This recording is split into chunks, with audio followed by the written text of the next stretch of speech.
A diagnosis of autism can be devastating. First, parents have to adjust to caring for a child with a chronic condition, and then discover that essential treatment services are expensive and not covered by traditional health insurance. How does a family balance all these competing priorities without going broke?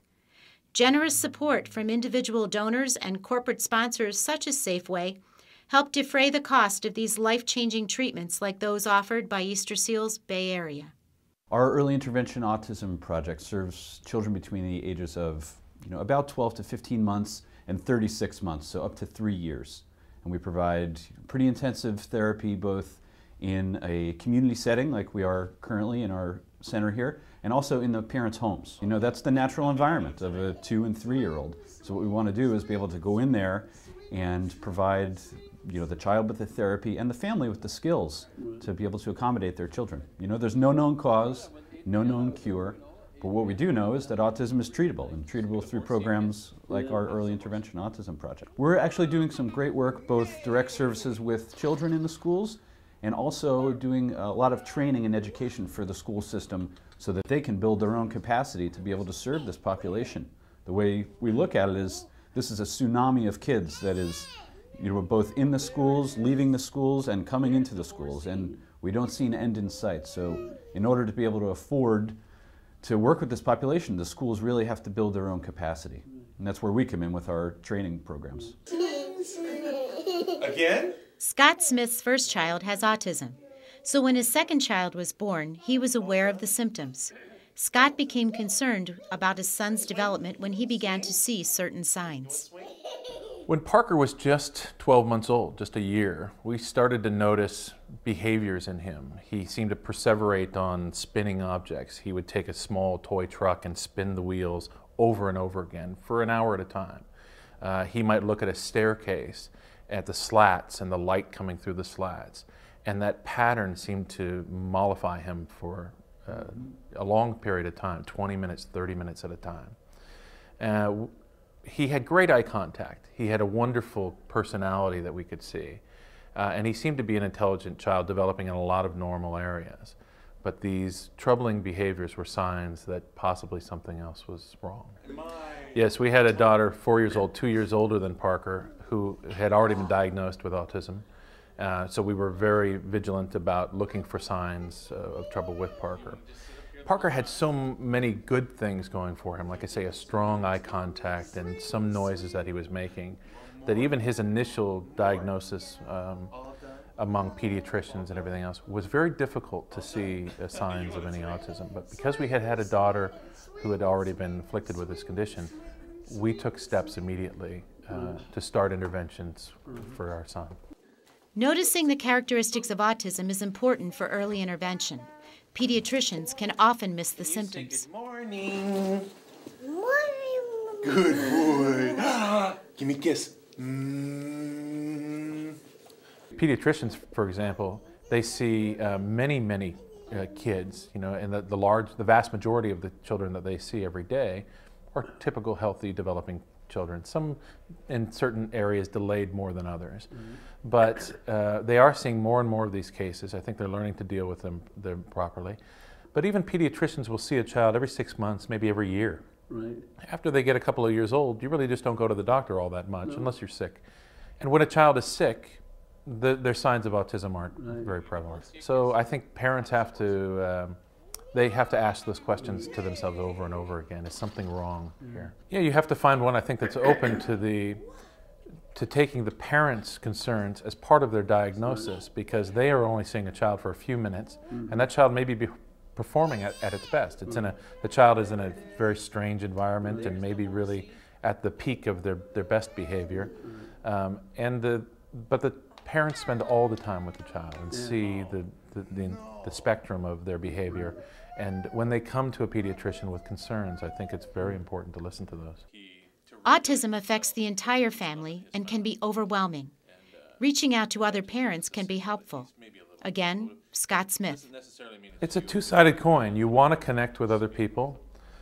In the field of autism, each child has such different and distinct challenges, a different set of behaviors, a different set of dietary restrictions, that sometimes it's very difficult to find a parent who has a very similar set and to take the learnings from one person and apply them to your own child. On the other hand, there are some parents who really can't deal with all of the trappings of autism and then try to share them or try to bare their soul to somebody else. They really become very insular and withdraw into their own world and their own home and just try to solve these problems by themselves. We find each other in grocery stores when we're shopping for gluten-free foods or products that have no milk byproducts in them. And right there in the aisles of a supermarket, we'll recognize one another and connect and share recipes or share ideas. Also, I think sometimes in a restaurant or at the playground, if I notice a child who has behaviors that are very similar to my own children or seem to be autistic behaviors in general, I'll reach out to that parent, I'll introduce myself, and it takes a step to kind of get over that. When individuals realize their potential, it benefits society, and Easter Seals helps by empowering people to achieve. Scott has his son Parker enrolled in an Easter Seals early intervention autism program and has seen the difference. I had read that Easter Seals was starting a division to concentrate on autism. Frankly, at the time, I thought it was because more funding was going into autism that Easter Seals as an organization was probably looking for some of that funding. But what has made sense, I think, to me, is that here is an organization that really has a very long heritage of taking care of children, of applying therapies and helpful events and fundraising opportunities and everything for the advancement of children and their problems. And so unlike other organizations that are relatively new to autism, many of the tutoring facilities and the schools have only spent maybe the last 10 years really addressing this problem. Whereas because Easter Seals has a very, very long history with dealing with small childhood problems, they seem to be an organization that swiftly applied, a very liberal, very generous approach, a very sound, I think, therapies and techniques and everything. We feel that our Easter Seals team is really a team. I mean, we feel that everybody is really working together to attack this problem on our child. The school districts, they have a program. They have therapists that come. But the Easter Seals program is really a team approach. We feel the supervisor's presence every day. We feel ourselves as parents educated and brought along. We're all working toward the same goals, and our child is really seeing the benefits of it right away. The rise in autism diagnoses affects the entire community. Scott has suggestions for how others can help. The general public and taxpayers need to realize that the money that they spend now on small children and early intervention programs is going to save them an awful lot of money. These small children are going to grow up to be adults. And in the 3 years that Easter Seals might spend with my child, there's another 77, 87 years left in his life.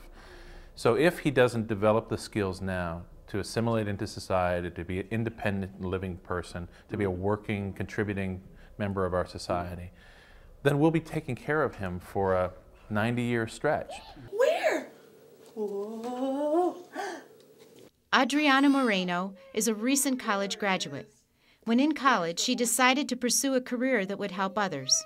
Well, she has definitely found that by working for Easter Seals.